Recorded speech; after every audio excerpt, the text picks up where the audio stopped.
Welcome to the High Voltage Light Electric Vehicle channel. This is my Sur-Ron bike that I've been building for well over a year. I finally got to go out and ride it briefly before last winter, although it was just some short testing of the drivetrain. It's a pretty unique build as it has one of the lightning rods motors instead of the stock motor. The motor also incorporates polycarbonate aspect of it, which were 3D printed, so it's a pretty unique bike really. There are also two other bikes in existence using this system, one of which Rio rides pretty regularly. Spring is around the corner, so I really need to get my butt in gear and sort out the remaining parts of the build because there's quite a lot that needs to be tidied up. So I'm going to start with the motor down here because that's definitely the most unique part of the bike. So this motor that you can see here is the third biggest of the lightning rods motors. And it's running a 219 chain for the reduction. The original intention was to make all of these parts, you can see here, out of aluminum. And Rio right now is running the aluminum versions on his bike.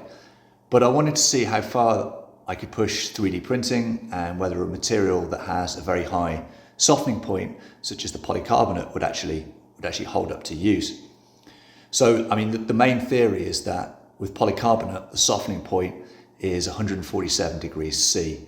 So really, if the motor ever got anywhere near that high, it's probably already going to melt it down.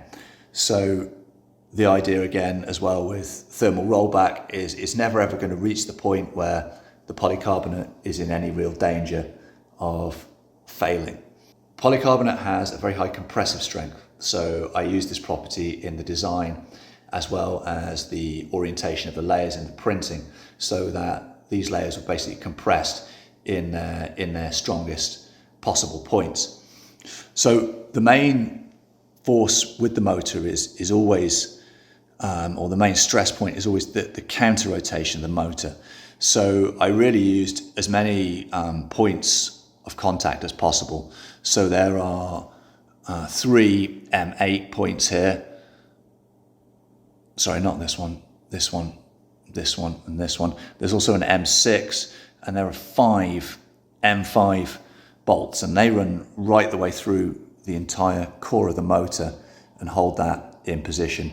And they're also braced in 3 points with aluminum bars that run across between the polycarbonate. So it's held very, very strongly in place.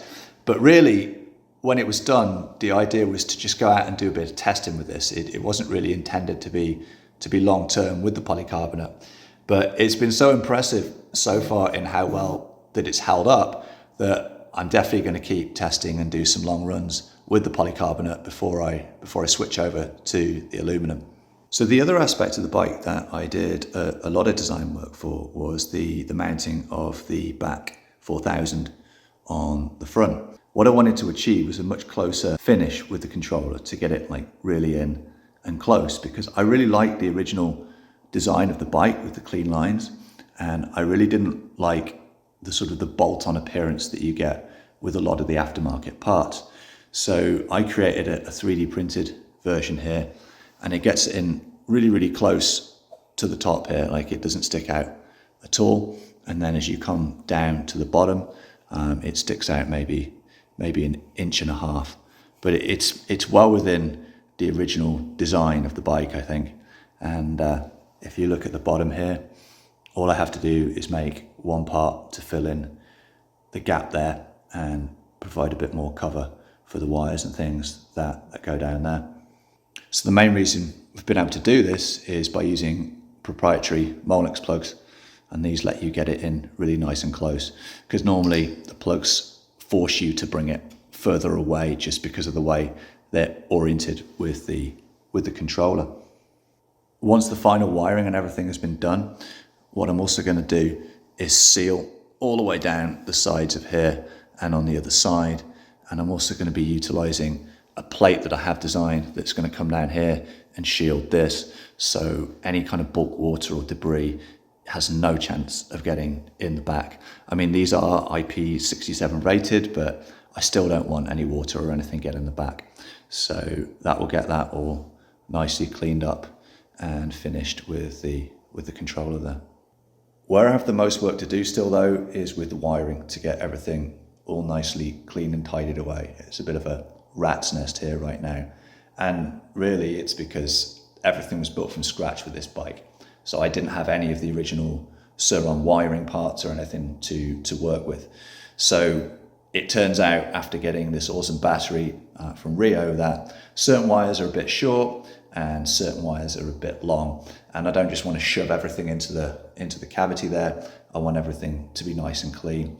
I also want to go from this power on switch here to using one of the key switches. So I've got one of those and I want to wire that in, and I also need to make a plate here that will fit that switch, or sorry, that key in, and also will let me route all the wiring and the rear brake in a nice way so that all the wires are hidden and there's only the bare minimum of what's required up on the bars here. In terms of the bodywork for the rest of the bike, there's some tidying up to do as well. I've got to get this battery fitted, and I also have the key to do with that, as well as get the original trim back on. I'm super happy with the seat. It's really, really comfortable. There's also some bits to do with regards to the foot pegs and getting on a stand.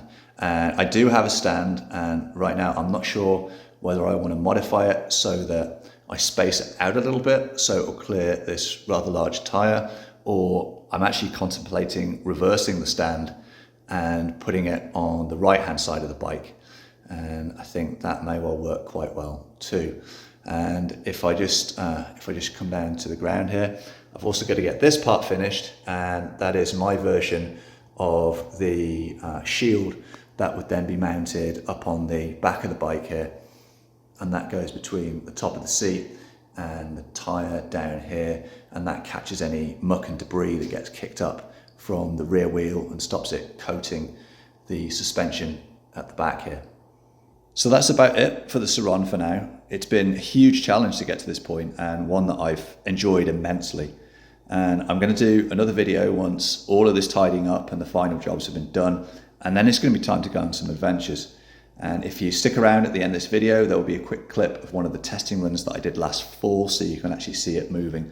It was on the back streets though, so I definitely didn't go too crazy with anything. If you have any questions on the build, you're welcome to ask them in the comments, or you could also ask them on our Discord channel if you remember there. As always, a huge thanks to the channel members. Your contributions are a massive help to the running of the channel. Also, huge thanks to everyone else for watching, and I'll see you all in the next video. Cheers.